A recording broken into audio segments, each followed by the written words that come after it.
This is the Darren Paltrocast with Darren Paltrowitz. Paltrocast. I've been interviewing musicians, comedians, and all sorts of entertainers for almost 20 years. Joan Rivers, Flavor Flav, Paris Hilton, members of Guns N' Roses and the Eagles, and countless others.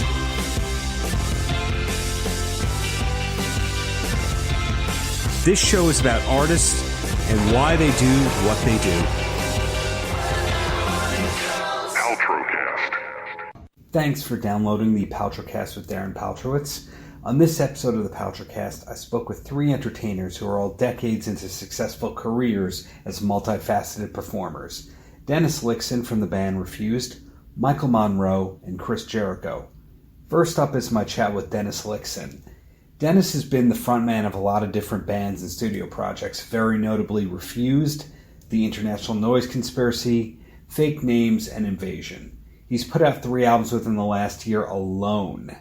The latest album from Dennis and Refused is War Music, which was released back in mid-October. We spoke about war music and plenty more within our November 2019 phone conversation. Hope you enjoy. Hi, Dennis. It's Darren, your interview. Still a good time for you? It is a great time for me.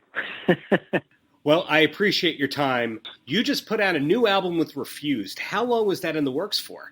From the initial writing of songs until it was out is over two years, actually. I mean, we haven't been working every day for 2 years, but the process has been a little bit more than 2 years, yeah. And Economy of Death was premiered by Spin Magazine here in the United States. Was that an exciting thing for you? You know, did you know Spin Magazine very well growing up? Yeah, of course. I mean, also just knowing Spin from, you know, when I got into music and, you know, just checking that out. So yeah, it's cool. I mean, we were actually talking about this the other day in the band, because when you played music for a long time, a lot of the stuff that you as a kid found super exciting just becomes a part of what you do in not a great way, actually. It's like, you know, we were playing like a Kerrang, you know, like the music magazine Kerrang. We played one of their sessions, and then I was like, it struck me, like, I remember like when I was a kid, if a Swedish band ever made it to Kerrang, it was like super exciting. And you take stuff for granted after a while, just because, you know, it's just a part of your life. But yeah, I mean, it's cool. It's cool that Spins takes an interest in what we're doing, you know? A lot of people were really surprised when Refused came back, you know, 7-8 years ago, whatever it was. Is the band here to stay? Do you foresee doing it for a long time to come, but at a slower pace? Yes, that's probably correct. I mean, it's one of those interesting things, because when we were a band in the 90s, we did so much in such a short period of time. It was 7 years we were a band. And we already been back together for 7 years. But as you said, like when the pace is way slower, I mean, we have different lives. We have other projects and families and so on and so forth. So, but I hope the Refused is, you know, I mean, as I said, we already done it for 7 years already. So I hope we can do another 7 years. That'd be great. Right. Now, I had the pleasure of seeing you open for Faith No More at the Madison Square Garden Theater in New York. And I know it wasn't playing the Garden, but it was still, you know, getting to play around Madison Square Garden, which must have been thrilling.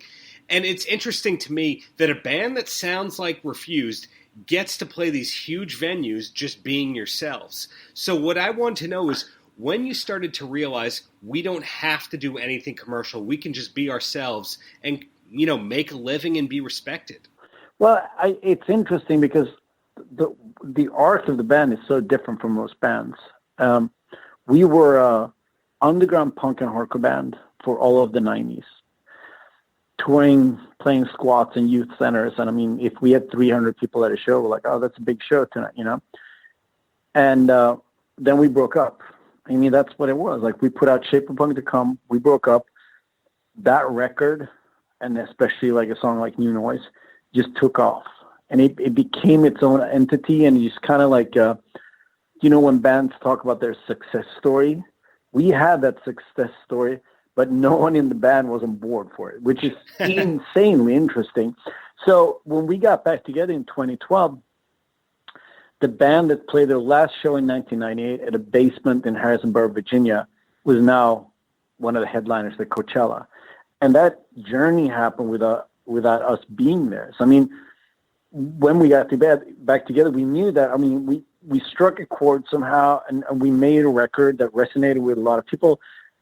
And then we were just like, let's just go out and do that. Let's just go out and play these songs and be the band that we were and that we are now. And we just continue with that, which I think it's an interesting journey to make, because, as you said, a lot of times people they aim for something and then they might have a hit or something, but we didn't aim for anything. I mean, we were just, as I said, we were an underground punk hardcore band from Europe, and then here we are, and we can play this really aggressive, violent type of music, and people like it. It must have been surreal 4 or 5 years after you broke up when you heard Crazy Town covering New Noise. Was that the first time you'd ever heard a Refused song covered before? Yeah, in that way, for sure. I mean, I remember already in the 90s, because we as we progressed, we played a show and some young kids, they played one of our old songs that we never played live. So I mean, but yeah, it was the first time there's a big commercial kind of, I don't know what they were, kind of pop band, where they're doing a weird version of New Noise, and you're like, yeah, it was insanely surreal. And it's funny because I am of the opinion that art is free, you reach into a piece of art and you bring with you whatever resonates with you, I think that's the beauty of art. I mean, you can't decide what people are gonna love about what you do. But seeing Crazy Town, it was like a misunderstanding of everything that we were as a band. And it was quite weird. I'm like, oh shit, you nothing of what the essence of Refused is did you pick up on. But that it's also, I mean, it is it's weirdly flattering that people took to. I mean, especially that song, Noise, that people took to in a way that, I mean, when I was 14, one of my favorite bands were Anthrax, and then 25 years later, Anthrax records one of my songs as a bonus track for one of their records, and I'm just like, that's insane. Right, that's more of a flattering cover, I'd imagine. And I'm yeah, that's true.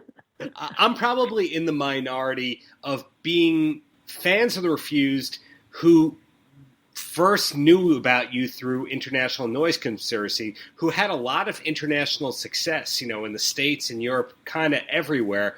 But an interesting thing about you is those are only two of your many, many bands. Invasion is still active, I believe. Fake Names is active. And you have one of the most comprehensive discographies I've ever seen, and so much of it is disconnected. Do you write music every single day? No, but you get that sense because I'm quite active, and I mean, I've been the guy, every band has the guy that makes shit happen, and I'm that guy.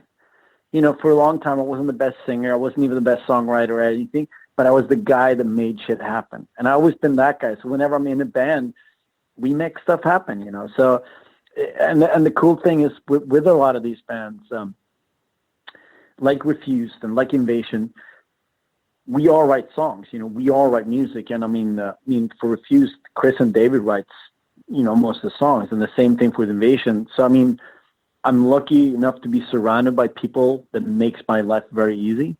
A lot of times, Chris and David, they'll come with a skeleton song and be like, oh, what do you think about this? I'm like, oh, it sounds great. And then you do vocals, and then together you piece everything together. And it's the same thing with Invasion.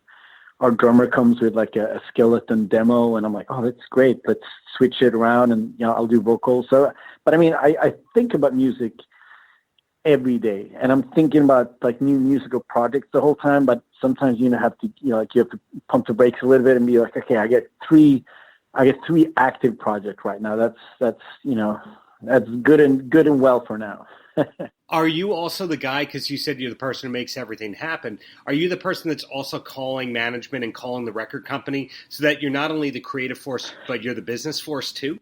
Yes, to a large extent, I am also that guy. I mean, that is what the guy that makes stuff happen. You know, that's a huge part of being the guy that makes stuff happen.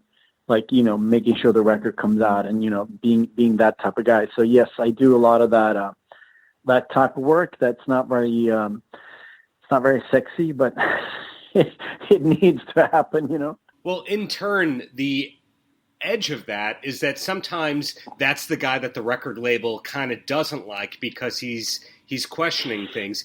Did you, being that strong-willed, encounter a lot of problems over the years because you knew a lot of the time better than what the label did? A couple of times, of course, you know, but most of the times, I mean, I think one of my big things is that you surround yourself with people that you like and you trust.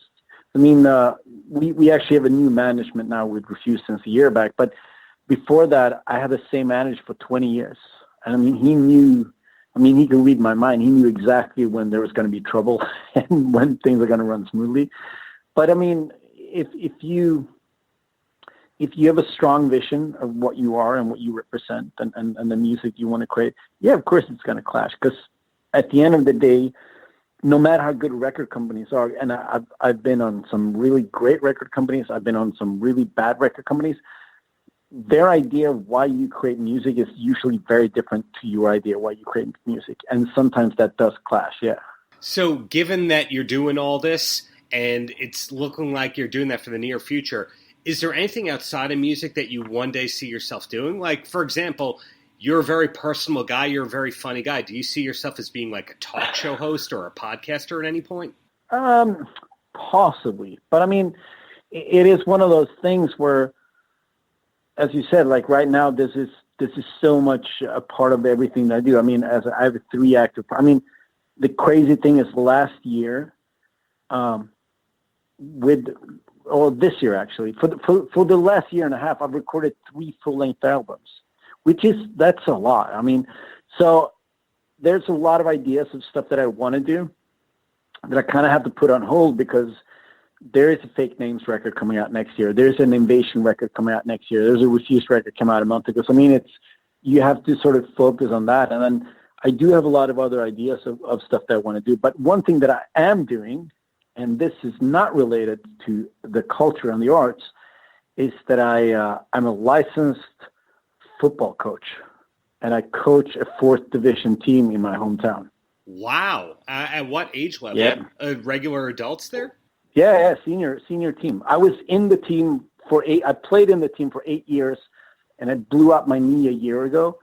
And I realized that I could still kind of play, but then I realized if I hurt myself again, you might actually jeopardize my real profession, which is being a musician.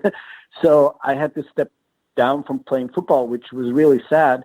But then I was like, well, I can coach the team. We never had a proper coach. So I went to a course, and now I'm a legitimized football coach, soccer as we call it. I guess you might call it football. We know when we speak to Europeans that we have to call it football, exactly. And exactly. Here in New York it's soccer. That's really interesting. I didn't know about that facet of your career. And what's the name of this team that people can check out? It's called Höjdens BK.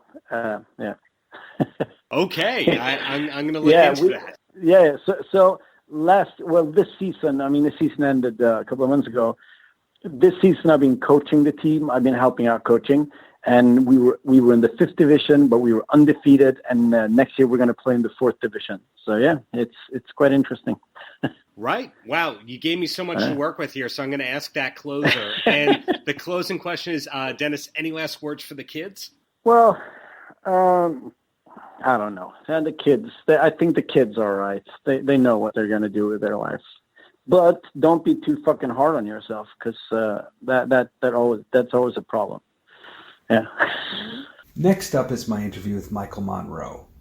The majority of rock fans first learned about Michael from his work with Hanoi Rocks, a band which definitely inspired the likes of Guns N' Roses, Skid Row, Poison, and countless other hard rock bands. Michael's latest solo album is One Man Gang, which was released back in mid-October. Michael and I spoke by phone in September, prior to the release of One Man Gang. Besides talking about his new album, we discuss his future touring plans, his history with punk icons Johnny Thunders and Stiv Bavers from the Dead Boys, and a band that we both love, Cheap Trick. Yes, hi, Michael. How's it going there today? Darren, hi. It's How's great it to. going? Good. How you doing? I am doing great. Really great to connect with you. And I want to ask you a few questions about One Man Gang first, if that's okay. Yeah, sure. That's Okay. great. Okay, so this new album, I believe you've had it recorded for almost a year now that it's been finished for that long. How long had you spent actually writing the album? Everybody writes in the band except Carl, the drummer, doesn't write much, but Sammy has some cool riffs, and especially Rich Jones and Steve Conte are great writers too. And so we have some ideas. Some we write together, and some we write by ourselves. And we had 18 songs that we recorded for the album, and we chose 12 for the record, and the rest of them. There's a couple of bonus tracks for Japan, and one bonus track for Europe, I guess, but it hasn't been released yet. Maybe, I don't know, it's going to be in the vinyl version or what, but the other ones was too good to be bonus tracks. We're saving for the next album. And we write all the time, so I can't say an exact time and period of the writing, but yeah, over the past couple of years.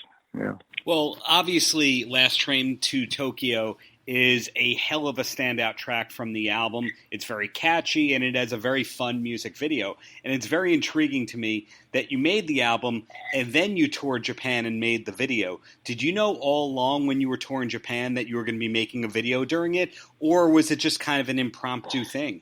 We were planning to make a video for Last Train to Tokyo in Japan, as we knew we were going to play the Summer Sonic Festival there. So we were planning that, but it was really a last minute thing, because we were trying to find out if we could use footage from the concerts. So then we decided to do this club day gig before the festival shows without advertising ourselves. There was a band called Electric Eel Shock that were advertising this club gig that part of the video was shot at, where it was the advertisers, their gig plus special guests, and there was like a room that you could fit about 150 people in the room. There were about 300.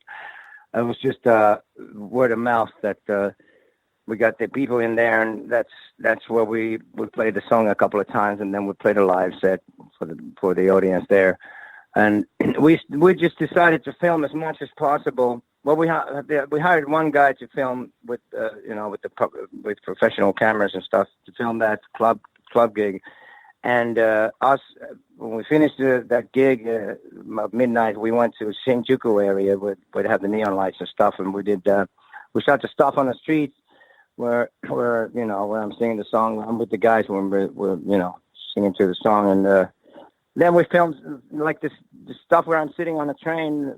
Sammy Alpha filmed that on a bullet train on the way from Tokyo on the way to Osaka, because the Summer Sonic gigs they happen in Osaka and Tokyo. At this time, the Tokyo show was first, and then Osaka after that. So on the train, the stuff on the train was shot by Sammy Alpha with me.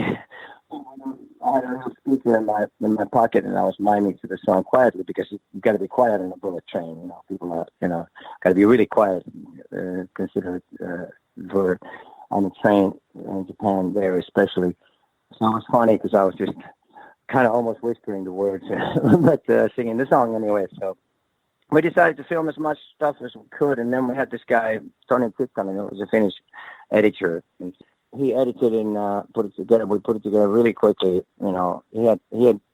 He did a rough version of it, and then I went over to his studio, and we did it in added some final pieces, and it was done in like 3 hours, and very quick, because the next day was the deadline. Otherwise, they would have had to push back the release of the single. So it kind of came together like that, and I'm glad that we managed to do it in time, and it turned out to be a fun video. It was goodbye, and all that. So that's how it came about. That's how it was done. It was planned, but it was still at the last minute.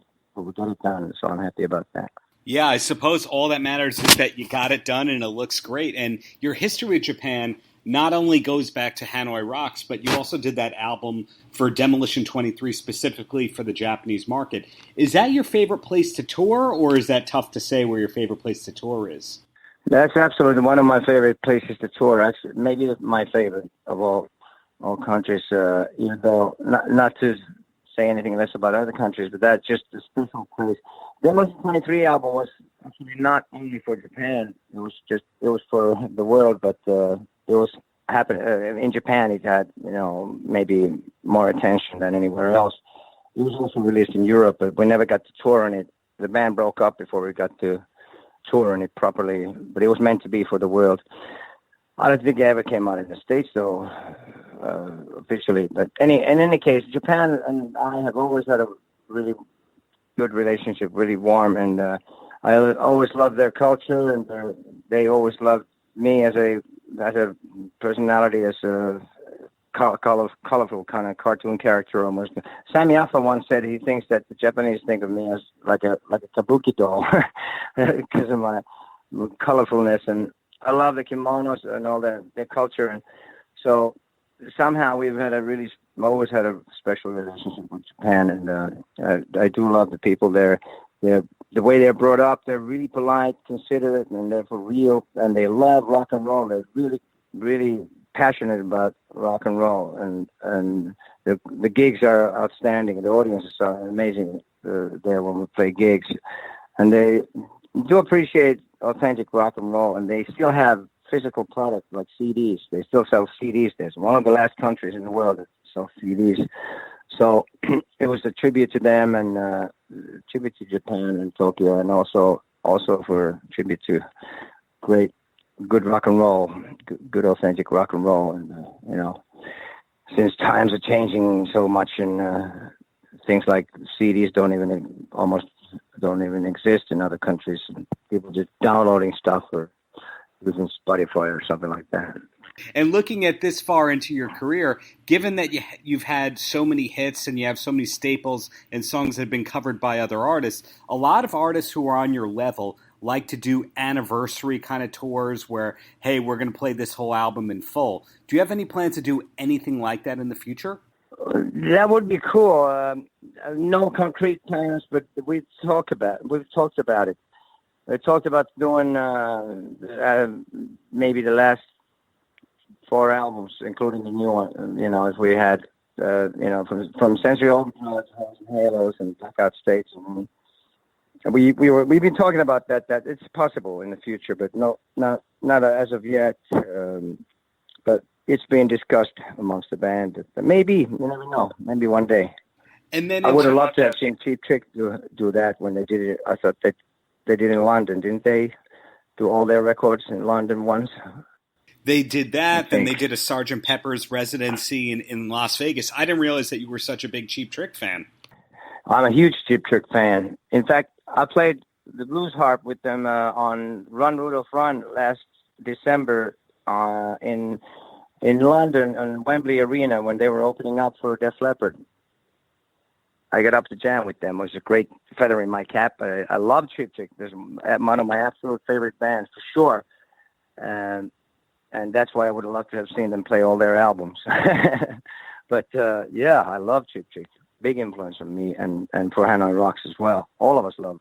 And my current band, are big Cheap Trick fans.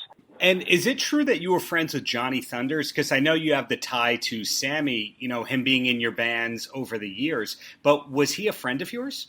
Oh, Johnny Thunders?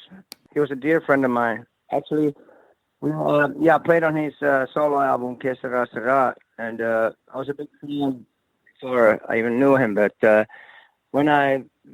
Steve Baders was also a dear friend of mine. And I moved in with Steve when, after Hanoi Rocks broke up in the beginning of '85, I was taking care of Steve's cat, his cat Ziggy, and then eventually I moved in to his flat because I was there so much anyways. And when Steve was on the road in the States, Johnny Thunders moved in for a while, so I lived with Johnny. But Johnny lived with me in the Steve's flat for quite a while this summer of '85, and it was something else living with him. But yes, I was very close with Johnny, and after moving to New York, it was always a very dear friend, and I guested at his shows, and I saw him a lot. And yeah, it was a dear friend, and I miss him dearly. Absolutely. One of the unsung rock and roll heroes. Yeah. And speaking of New York, where I'm calling you from, any idea if we'll be seeing you live on an upcoming world tour in New York or anywhere in the States? Well, we would love to come and play in the States, and we played there before, and New York has always been great, especially in LA and stuff, and some of the big cities. But it's just that we come to the conclusion that we've done tours there and stuff, and it's always it's very expensive to get work permits for everyone, and to play to, in the rest of the country, if you're playing to about 100 or a couple of hundred people per night at some small clubs, it doesn't really pay off. It's like useless. You can do that forever and nobody will ever notice. So the only way to do the States really to make a difference would be to open up for some stadium-sized band for a year or two, and then that way people would notice. But we came to the conclusion that unfortunately right now it looks like we don't have plans to play the States as of yet because of that reason, that we can't really, apart from the fact that rock and roll ain't that popular there or anywhere, but especially in the States. Isn't it more like hip-hop and country music that's the mainstream over there now? Yeah, to an extent you can argue that, but hopefully we'll I guess the message is for the people to come to see you in Finland or the UK or Japan in the near future from New York. UK, well, yeah. We're concentrating in Europe right now. So, I mean, I'm not saying that we wouldn't play the States ever again. I'm just saying that right now we have no concrete plans to play there as of yet. Because it's really, it should be a situation where it would make sense, and that, because like I said, playing small clubs, playing in New York is great, and LA is great, and some of the big cities, but in the Midwest and rest of the country, touring in there and getting the whole thing together, and it's just you just lose a lot of money, and then you don't get anywhere unless you get on a real big tour. So while we're waiting for that, then let's hope for the best. You never know, But I really do want to play there, and especially New York is one of my hometowns, and I really feel like I miss it, and it's always great to play there. And the audiences in America really appreciate good, authentic rock and roll. There's great rock and roll audiences there, so it's a shame if we don't get to play there. So we're doing everything we can. If it was up to me, then I'd be there in a second, So any last words for the kids? For the kids, well, thank you for your patience. Thanks for all your support. All the people appreciate my work in this band. Thanks for your support and loyalty, and I hope to see you sooner than later. And rock like fuck, rock like F, whatever. Last but not least is my interview with Chris Jericho, the first ever two-time guest on the Paltrocast. I spoke with Chris in November 2019, right after the release of Chris Jericho and the Christmas Elves' version of the Kinks' classic Father Christmas. All money raised from that track will be donated to the Juvenile Diabetes Research Fund. Jericho, Chris Jericho, however you want to call Le Champion, is also currently making an album with his band Fozzy. He'll be part of the second annual Chris Jericho's Rock and Wrestling Rager at Sea cruise, which sold out months ago, and he's also the current world champion of All Elite Wrestling. All the while, Jericho's a popular podcaster. He's written 4 best-selling books. He has a website called Web is Jericho. He's involved in a lot of ventures at any given time. Now, the audio at the beginning of our chat is a little spotty, but stick with it and prepare to be blown away by the force of nature that is Chris Jericho. So many things I want to ask you, but I first want to ask about Father Christmas, the new single. And this is a Kinks song originally, and I remember on your cruise last year, you also did You Really Got Me by the Kinks with Corey Taylor. Is the Kinks one of your favorite bands? It's funny. I mean, You Really Got Me, obviously, is more of the Van Halen version than the Kinks version. But I think I'm a big fan of the Stones and the Beatles, and I think from that era, when you're looking at bands of that stature, I mean, the people throw the Who in there, there's a few others, but people kind of forget how good the Kinks were and are all the way up until the 80s. I mean, they were amazing until the brothers basically hated each other enough to make them stop. But I say the Kinks are one of the most underrated bands in rock and roll history for many reasons. You really got me in All Day, All the Night, Father Christmas, and Superman, and there's so many tunes that they have, Destroy or Do It Again from the whole era. So I think that there's probably a lot of songs that people go, that's the Kinks? Really? Crazy. So, I'm a fan. I'm a huge, crazy fanatic. People, like I said, don't realize are actually Kinks tunes, which puts them in the very underrated category. Right, and this is notably a solo single from you, a Christmas single that is benefiting a great cause. When did you decide to do this holiday single? Probably 6 to 8 months ago. It's like if I hear Wonderful Christmas Time once more in my life, I'll probably lose my mind. I thought, well, I really would want to do one. I always loved Father Christmas. And so I talked to the guys at Fozzy about it, but we're recording a record right now. And they felt that there wouldn't be time to do it properly and that sort of thing. So I said, well, it's kind of my idea. It's my project, so I'll just do it on my own. So I got a couple guys in Tampa who are great musicians and put together the Christmas Hells, and here we are. How far along is the new Fozzy record? It's interesting because the writing process has been in full steam for probably 6 months or so. And now we're getting to the point where I get sent new demos, finished demos, usually once a week. So I think now we're at the point where it's time to start recording. But things have changed. We're on Sony Music now, and the days of, recording a record and then releasing a single and having them kind of come out together simultaneously are done. Now it's more about keeping the momentum going by just releasing singles, which is where No One Run came out the way it did. So we have a lot of great tunes. And whether we need to release another single before the album is ready, that's fine too. So it's kind of like a work in progress, but there's a lot of progress being made. I will say this, the record is called 2020, so it's going to have to come out within the next 12 months or it's going to be irrelevant at that point. Very good point right there. And Fozzy, for somebody who sees them live, it's very interesting that the band, now almost every song that you play was a single or a special featured release in some form. When did you realize that you were a single-driven band and that it was no longer, hey, I'm Chris Jericho and this is a band? Well, it was never about that. We never promoted it that way. We never thought of it that way. I knew that would be a short-lived thing if it was Chris Jericho's band and Merry Men, unless it's a Christmas single, of course. So I think probably when we kind of decided to go full-time with Fozzy in 2010, that's when we really went full force. And, like I mentioned, Nowhere to Run is our 5th consecutive top 30 single, which is huge for anybody. So I'd say that we're doing a great job. And that kind of snuck up on me. I never even realized it until Nowhere to Run hit the top 30. And I was like, holy smokes, kind of did some looking through the archives. I was like, that's number 5 for us. So, like you said, all of our songs have some long-term relationship with the fans. So I think it's exactly what we wanted to do and where we expected to be right from the start. I mean, you never start something going, oh, I hope we suck in the end. It's going to be, we want to be the biggest band in the world. And, how do you do that? Well, radio play is very important in this day and age.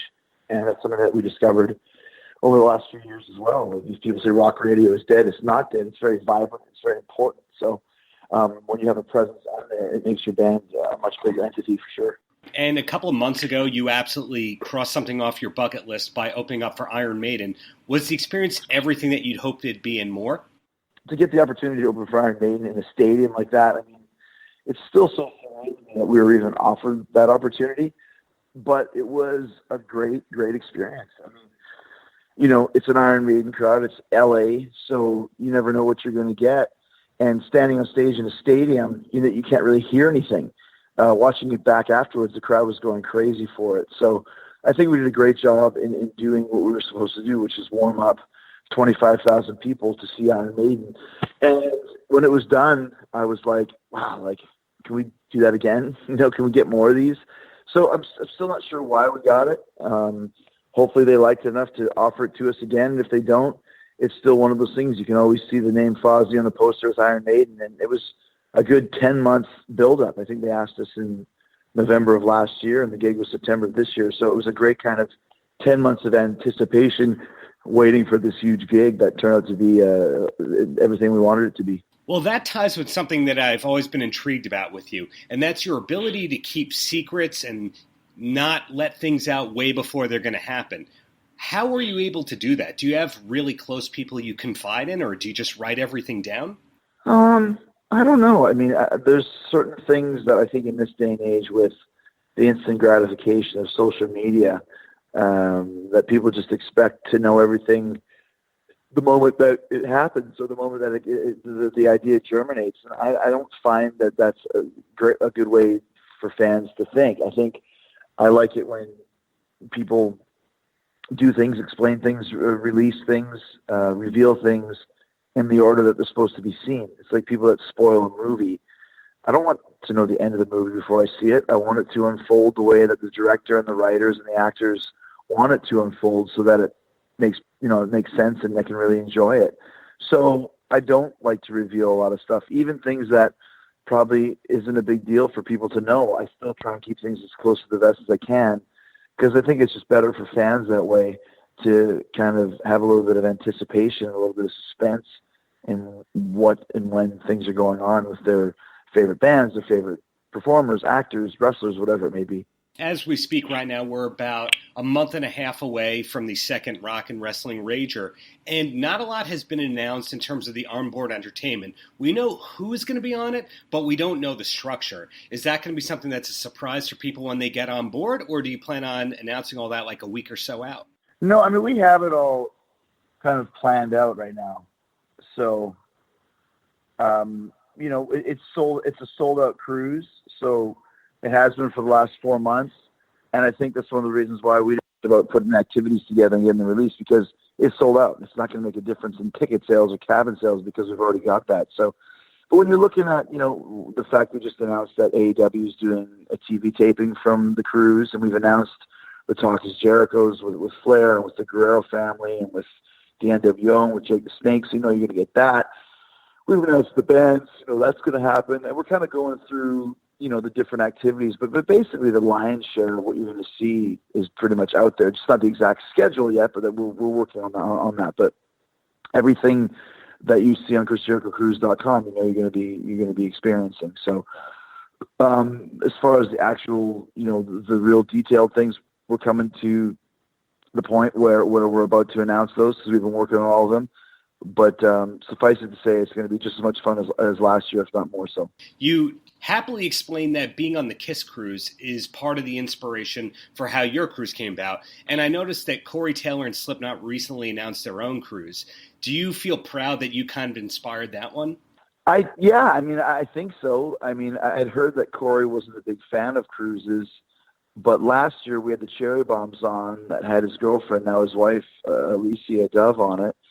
And I was like, dude, you can't let her go on a cruise by herself. You need a vacation. You want to come on and do an acoustic set. And I didn't have much money to pay him, but it's a free vacation, right? So that's kind of what he agreed to do. And he played one solo set, just acoustically, and it was a blast. And I think maybe he saw the vibe and the, it's the same thing that we noticed on the KISS cruise. There's a very much a sense of community between people that have been going on the cruise for 2, 3, 4, 5, 6 years in a row, and they come back to see their friends every year. And that's what I wanted to establish with the Rock and Wrestling Rager, an annual destination vacation where it's going to be great no matter who's on it. And I think maybe Corey experienced that as well, which is why maybe one of the reasons why he decided to do Knotfest. I mean, either way, I'm glad that he's doing it, although that's going to be a lot of much crazier audience than our cruise, I'm sure. Hopefully the boat doesn't sink in the harbor before they even take off. I do take pride in the fact that Corey is doing a cruise. I take pride in the fact that people are saying it's the best vacation they've ever had. And I take pride in the fact that we sold out with 4 months to spare because people were so excited about this one. And the people that didn't go last year had such a case of FOMO they didn't want to be left behind again. People have been reading your books, and I believe that there's been 4 of them, know that you're a goal-oriented person that doesn't take no for an answer. And kind of all the goals that you put out there as a kid that you want to accomplish, that you want to be a wrestler, that you want to be a musician, that you were especially inspired by Johnny Carson, I think that we can apply that to your podcast. all that you basically have accomplished. I'm curious where you go from here. Do you still have all these goals that you're looking towards that you one day still want to accomplish? Or are you kind of happy where you are and just want to grow what you're doing?